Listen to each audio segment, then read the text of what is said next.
Precisamos de mais ou menos 25 mil por ano para cada um deles. Sérgio disse. Eu não te devo nada, respondi. 3 meses depois, minha meia-irmã pediu para me conhecer pessoalmente. Tenho 32 agora, mas minha história começa quando eu tinha 16 e meu mundo desabou ao meu redor. Hoje administro minha própria empresa de desenvolvimento de software, com 30 funcionários e escritórios em 3 cidades. Construí uma vida da qual me orgulho, tijolo por tijolo, dolorosamente. Nunca esperei que minha mãe reaparecesse depois de 16 anos de silêncio, especialmente para exigir dezenas de milhares de reais pelos filhos que ela escolheu em vez de mim. Até eu ter 12 anos. Foi só minha mãe, Adriana e eu em um apartamento apertado de 2 quartos. Nós lutávamos financeiramente, mas tínhamos um ao outro. Minha mãe trabalhava em 2 empregos para nos manter de pé, e eu aprendi cedo a ser autossuficiente. Eu cozinhava refeições simples, fazia meu dever de casa sem que me mandassem e tentava ser a criança menos problemática possível. Eu sabia o quanto ela trabalhava duro e a amava ferozmente por isso. Tudo mudou quando ela conheceu Sérgio. Ele tinha um bom emprego como gerente de construção, era dono de sua própria casa e dirigia um caminhão novo. Ele parecia legal o suficiente no começo, embora nunca tenha realmente tentado se conectar comigo. Eu estava cautelosamente otimista de que nossas vidas poderiam ficar mais fáceis. 6 meses depois que começaram a namorar, mamãe anunciou que iriam se casar e nos mudamos para a casa de Sérgio. 1 mês depois do casamento, mamãe compartilhou a notícia de que estava grávida. Eu tinha 13 anos na época e, enquanto sentia uma pontada de incerteza, tentava ficar feliz por ela. Ela brilhava de excitação, decorando o berçário e falando, sem parar, sobre o bebê. Sérgio se tornou mais presente, mais engajado, mas nunca comigo. Seus olhos deslizavam por mim na mesa de jantar, como se eu fosse uma peça de mobiliário em vez de uma pessoa. A primeira mudança perceptível veio quando minha mãe parou de ir aos meus eventos escolares, meu concerto da banda, minhas finais da equipe de debate. Ela estava muito cansada da gravidez. Eu entendia, ou tentava entender, mas quando Sérgio reclamou do custo das minhas atividades escolares, sugerindo que eram uma despesa desnecessária com um bebê a caminho, minha mãe não me defendeu. Ela apenas olhou para sua barriga inchada e mudou de assunto. Mariana nasceu quando eu tinha 14 anos, um bebê exigente e calejado que consumia cada grama da atenção da minha mãe. Eu me dediquei a aprender a trocar fraldas e esquentar mamadeiras na esperança de aliviar sua exaustão e talvez ganhar de volta um pouco da sua atenção. Em vez disso, Sérgio começou a comentar sobre o quanto custava sustentar o filho de outra pessoa. Mamãe nunca o contradisse. Quando eu tinha 15 anos, mamãe anunciou que estava grávida de novo. Naquela época, eu estava trabalhando nos fins de semana em um supermercado local, usando meus ganhos para minhas próprias roupas e materiais escolares. Eu entregava metade do meu salário para ajudar com as despesas domésticas, pensando que isso poderia fazer Sérgio me ver como menos um fardo. Mas não fez. Eduardo chegou pouco antes do meu aniversário de 16 anos. Já tínhamos nos mudado para uma casa maior, naquela época, mas de alguma forma acabei com o menor quarto, pouco mais que um espaço de escritório convertido. Meus móveis antigos não cabiam, e eu dormia em um colchão flexível e dobrável, enquanto Mariana e Eduardo ganharam conjuntos de quarto combinando para seus espaçosos quartos. Quando mencionei a disparidade, mamãe me disse que eu deveria ser grato por ter meu próprio espaço. O ponto de ruptura veio 3 meses após o nascimento de Eduardo. Ouvi Sérgio dizendo à mamãe que eles deveriam usar o dinheiro do meu fundo de faculdade, que meus avós vinham acrescentando desde o meu nascimento, para uma reforma na cozinha. Algo dentro de mim quebrou com sua rejeição casual do meu futuro. Quando a confrontei, seus olhos endureceram de uma forma que eu nunca tinha visto antes. Você nunca foi grato por nada que Sérgio fez por você, ela disse com a voz monótona. Ele está certo sobre você. 2 semanas depois, eles me sentaram para o que chamaram de reunião de família. Sérgio foi quem mais falou, explicando o quanto era caro criar 3 filhos, como os bebês precisavam de mais espaço e recursos. Você é praticamente um adulto agora, Ele disse enquanto minha mãe olhava para a mesa da cozinha. Você precisa aprender a ser independente. Mamãe finalmente olhou para cima. Nós conversamos com seus avós. Eles concordaram em acolher você. Precisamos nos concentrar em Mariana e Eduardo agora. Eles são pequenos e precisam mais de nós. Eu tinha 2 semanas para fazer as malas e deixar a única casa que conheci nos últimos 4 anos. Meus avós, os pais do meu pai biológico, ficaram surpresos quando liguei para eles. Haviam sido informados de que eu estava tendo problemas para me adaptar e precisava de um ambiente mais estruturado. A verdade os deixou sem palavras. Em poucas horas, eles combinaram de me buscar naquele fim de semana, não querendo me deixar naquela casa 1 minuto a mais do que o necessário. Minha tia Carla, a irmã do meu pai, dirigiu 5 horas para me ajudar a mudar. Ela chorou quando viu quão poucas caixas continham minha vida. Mamãe manteve distância durante a mudança, oferecendo chavões vazios sobre como isso é o melhor. E você entenderá um dia. Sérgio não fingiu arrependimento. Ele carregou meu colchão para o caminhão com satisfação mal disfarçada. No dia em que fui embora, mamãe me abraçou rigidamente e disse que ligaria em breve. Ela nunca ligou. Meus avós me receberam de braços abertos e com amor genuíno, mas o ajuste foi brutal. Tive pesadelos por meses, revivendo o momento em que minha mãe escolheu sua nova família, em vez de mim.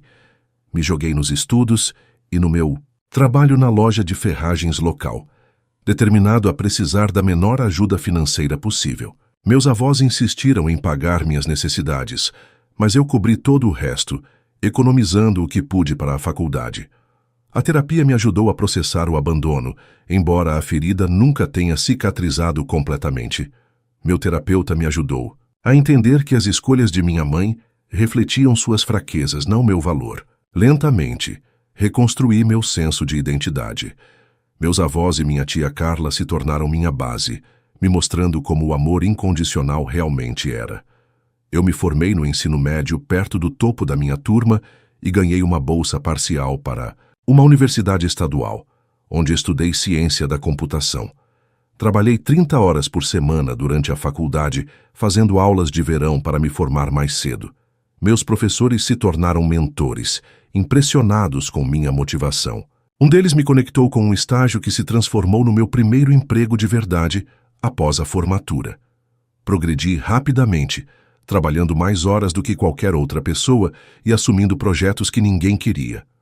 Aos 25 anos eu estava liderando uma equipe de desenvolvimento. Aos 27, eu tinha conexões e economias suficientes na indústria para lançar minha própria empresa. O empreendimento teve sucesso além das minhas expectativas, crescendo de 3 funcionários para 30 em apenas 2 anos. Ao longo desses 16 anos, não recebi nenhum contato da minha mãe ou de Sérgio. Através da família, ocasionalmente ouvia atualizações sobre Mariana e Eduardo. Suas conquistas escolares, seus hobbies, sua felicidade aparente, eu não sentia nada além de uma vaga curiosidade, como se estivesse ouvindo sobre primos distantes, em vez de meio-irmãos. Então, em uma terça-feira comum, um e-mail chegou de um endereço que eu não via há 16 anos. Adriana Martins. No e-mail, o assunto dizia simplesmente reconectando. A mensagem era estranhamente casual, como se tivéssemos simplesmente perdido o contato em vez de ela ter me abandonado. Ela mencionou ter ouvido falar sobre meu sucesso empresarial e disse que tinha assuntos familiares para discutir. Sugeriu um encontro para um café naquele fim de semana. Fiquei olhando para a tela por quase 1 hora, as emoções circulando em mim como um furacão. Curiosidade, raiva, um lampejo infantil de esperança. Encaminhei o e-mail para minha terapeuta, que sugeriu que o encerramento poderia vir ao ouvir o que ela tinha a dizer, desde que eu a encontrasse em meus termos, em um lugar público, com limites claros. Após 3 dias de debate interno, respondi com um breve acordo para nos encontrarmos, em uma cafeteria perto do meu escritório, território neutro, onde eu poderia facilmente sair se necessário. Vê-la depois de 16 anos foi surreal. Ela havia envelhecido significativamente. Seu cabelo, antes escuro, agora estava manchado com linhas grisalhas que marcavam seu rosto de uma forma que não estava lá antes. Sérgio sentou-se ao lado dela, mais pesado e robusto do que eu me lembrava, sua expressão cautelosa. Eu esperava sentir uma onda emocional, mas em vez disso, encontrei um estranho distanciamento, como se estivesse encontrando conhecidos distantes, em vez da mulher que me deu à luz. Mamãe me abraçou desajeitadamente, enquanto Sérgio estendia uma mão rígida. Eles comentaram sobre o quão bem eu estava, o quão impressionados estavam com minhas realizações. Mamãe falou como se nossa separação tivesse sido uma decisão mútua, o lançamento normal de uma criança independente em vez de um abandono. Traumático. Depois de 15 minutos de conversa superficial sobre o clima e notícias locais, mamãe finalmente chegou ao objetivo do nosso encontro. Sua irmã e seu irmão vão para a faculdade no ano que vem, disse ela, seu tom mudando para algo mais familiar. Era a voz que ela usava quando pedia favores aos vizinhos. Mariana entrou na Mackenzie e Eduardo vai para a FGV. Estamos muito orgulhosos. Sérgio se inclinou para a frente. A faculdade não é barata hoje em dia. A moradia sozinha nessas escolas é astronômica. Ouvimos falar sobre seu sucesso. Mamãe continuou, seus olhos evitando os meus. O negócio está indo muito bem, pelo que entendemos. Fiquei em silêncio, observando o desempenho se desenrolar. Achamos que você podia ajudar com a mensalidade deles.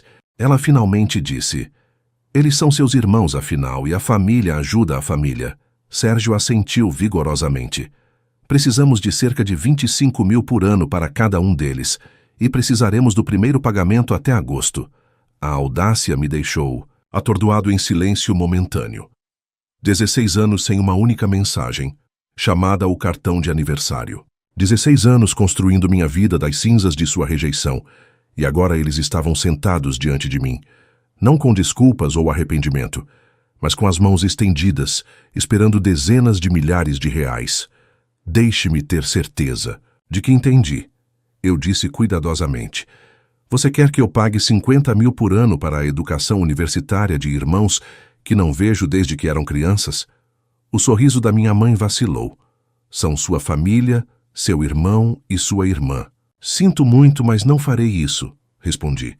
Minha voz firme, apesar da raiva crescendo em meu peito. Sua expressão mudou de expectante para incrédula. Depois de tudo que fizemos por você, o absurdo de sua declaração poderia ter me feito rir se não fosse tão doloroso. O que exatamente você fez por mim? Me jogou fora quando me tornei inconveniente? Eu criei você por 16 anos, ela sibilou, abandonando a fachada amigável. É assim que você me retribui? Eu não te devo nada, eu disse calmamente. Eu não devo nada a eles. O rosto de Sérgio se retorceu. Seu pequeno ingrato, acho que terminamos aqui. Eu interrompi, me levantando para sair. Mamãe agarrou meu pulso, seus dedos cravando com uma força surpreendente. Você vai ajudar seus irmãos ou está morto para mim? Eu gentilmente removi sua mão. Você me fez morto. Para você 16 anos atrás, quando escolheu eles em vez de mim.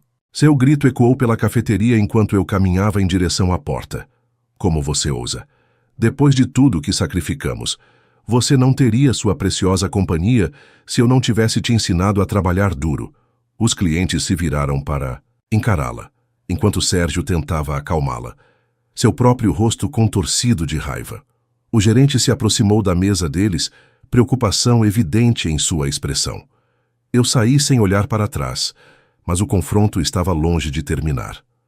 Naquela noite, meu telefone foi inundado com mensagens de texto e ligações de ambos, alternando entre tentativas de me culpar e ameaças. Eles encontraram meu e-mail da empresa e perfis de mídia social, enviando mensagens que se tornaram cada vez mais hostis quando eu não respondi. O assédio aumentou. Nos próximos 15 dias, eles apareceram no meu escritório sem avisar, causando uma cena no saguão até que a segurança os escoltou para fora. Contataram parentes com histórias inventadas sobre minha recusa em ajudar minha família destituída. Eles até entraram em contato com meus avós, que prontamente bloquearam seus números após ouvir suas demandas. Quando começaram a entrar em contato com meus clientes pelo LinkedIn, alegando que eu estava fraudando minha própria família, eu já estava farto. Consultei um advogado, que documentou o padrão de assédio e me ajudou a entrar com um pedido de ordem de restrição. Enviamos uma carta formal de cessação e desistência, que eles ignoraram, continuando sua campanha de assédio, aparentemente sem nenhuma preocupação com as possíveis consequências. A audiência no tribunal foi marcada para uma terça-feira de manhã, no início de junho. Cheguei com meu advogado e uma pasta cheia de evidências, capturas de tela de mensagens, imagens de segurança do meu escritório, depoimentos de testemunhas e funcionários que viram seu comportamento perturbador. Minha mãe e Sérgio chegaram, sem representação legal, aparentemente confiantes na retidão de sua posição. Quando o juiz pediu que explicassem suas ações, minha mãe começou um discurso choroso sobre os direitos dos pais e obrigações familiares. Alegou que eu os abandonei anos atrás, cortando contato por rebeldia adolescente. Sérgio assentiu solenemente ao lado dela, ocasionalmente adicionando detalhes à sua narrativa fictícia. Meu advogado metodicamente desmontou a história deles, apresentando a documentação de seu assédio, junto com o depoimento dos meus avós e da minha tia Carla, detalhando as circunstâncias da minha remoção de sua casa. A expressão do juiz ficou cada vez mais preocupada conforme a verdade surgia. Então, para esclarecer, o juiz disse, dirigindo-se à minha mãe: "Você pediu para seu filho sair de casa aos 16 anos. Não teve contato com ele por 16 anos e agora espera apoio financeiro para a educação de seus outros filhos?" A confiança chorosa da minha mãe vacilou sob o olhar incrédulo do juiz. "Ele é bem-sucedido agora", ela argumentou. "Ele pode pagar para ajudar sua família." "Senhora Adriana", o juiz respondeu, "a lei não reconhece nenhuma obrigação para irmãos de se sustentarem financeiramente, particularmente sob essas circunstâncias." Ordem de restrição foi concedida, e proibindo-os de entrar em contato comigo ou com qualquer pessoa associada ao meu negócio por um período de 3 anos. Quando o juiz anunciou sua decisão, o rosto da minha mãe se contorceu em choque e humilhação. Pela primeira vez, desde Bihuna que eu conheci, Sérgio parecia assustado. As consequências se espalharam por nossa família extensa. Alguns parentes me criticaram por ser implacável, sugerindo que eu deveria ser uma pessoa melhor, apesar do assédio. Outros expressaram apoio, tendo testemunhado o comportamento da minha mãe ao longo dos anos. Meus avós e minha tia Carla ficaram inabalavelmente ao meu lado, orgulhosos de mim por proteger a vida que construí. 3 meses após a audiência do tribunal, um e-mail inesperado chegou. O remetente era Mariana martim98@gmail.com, com o assunto: "Podemos conversar?" A mensagem era breve e hesitante. "Você não me conhece, mas eu sou sua irmã. Eu gostaria de conhecê-lo se você estiver disposto. Sem mãe, sem pai, apenas eu. Eu entendo se você disser não." Consultei meu terapeuta novamente, cauteloso sobre reabrir feridas ou me expor a mais manipulação. Após cuidadosa consideração, eu concordei em me encontrar com Mariana em um parque público no fim de semana seguinte. Ela era alta e esbelta, com o cabelo escuro da minha mãe e um sorriso nervoso. Ela me viu imediatamente, se aproximando com passos hesitantes. Nós nos sentamos em um banco com vista para um pequeno lago, um silêncio constrangedor se estendendo entre nós, até que ela finalmente falou: "Eu descobri o que eles fizeram com você. A história real, não a versão deles." Ela explicou que encontrou cartas dos meus avós no sótão enquanto procurava fotos antigas, correspondência que contradizia tudo o que lhe foi dito sobre minha partida. Confrontar nossos pais levou a uma explosão, onde a verdade finalmente veio à tona. "Sinto muito pelo que eles fizeram", ela disse suavemente, "e pelo que eles tentaram fazer agora. Ao contrário de Eduardo, que ficou do lado dos nossos pais." Sem questionar, Mariana ficou horrorizada com o comportamento deles e suas expectativas. Ela saiu da casa deles, encontrou colegas de quarto e um emprego para se sustentar enquanto frequentava a faculdade pública em vez da Mackenzie. "Eu não quero a ajuda deles se vier com esse tipo de condição", ela explicou. "E eu definitivamente não queria a ajuda extorquida de você." Nos meses seguintes, Mariana e eu construímos um relacionamento cauteloso. baseado no respeito mútuo em vez de obrigação. Eu a ajudei com inscrições de emprego e aconselhamento acadêmico, mas não ofereci apoio financeiro, além de cafés e refeições ocasionais juntos. Ela nunca pediu mais, compreendendo os limites necessários para que nossa conexão frágil crescesse. 6 meses após a ordem de restrição ter sido emitida, ouvi, através da família, que minha mãe e Sérgio estavam dizendo às pessoas que eu havia abandonado a família depois de me tornar bem-sucedido, aparentemente esperando salvar a reputação deles. Mariana relatou que eles a cortaram quando ela se recusou a parar de me ver, adicionando-a à lista de filhos que eles descartavam quando conveniente. Na marca de 1 ano de nossa reconexão, Mariana foi transferida para uma universidade estadual com uma bolsa parcial, mantendo sua independência enquanto prosseguia seus estudos. Nós nos estabelecemos em um padrão confortável de jantares mensais e mensagens de texto regulares, construindo o tipo de relacionamento que deveria ter sido possível anos antes.